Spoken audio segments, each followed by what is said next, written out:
تعالي أقولك بقى على صليب حلو قوي لما تعمليه، وممكن نعمله لأطفالنا.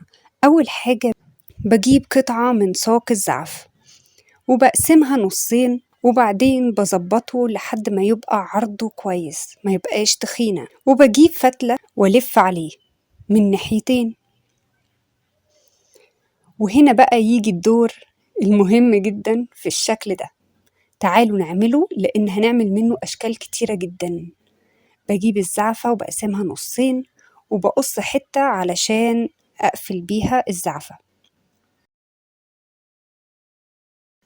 وأطبقها بالطريقة ديت التلاتة على بعض، وأقفلها من فوق، وأدخل الزعفة كويس في الفتحة،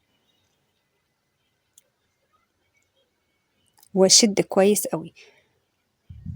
ودي من مبادئ الزعف وكلنا أكيد عارفينها. وبعدين بتني الجزء دوت زي المثلث، وأدخله في الفتحة علشان يوصل الناحية التانية، ومن الناحية التانية بطبقها نفس الاتجاه على شكل مثلث، وألفها الناحية التانية وأشدها كويس، وبعد كده أقصها. والشكل ده لازم نعمل منه كتير قوي.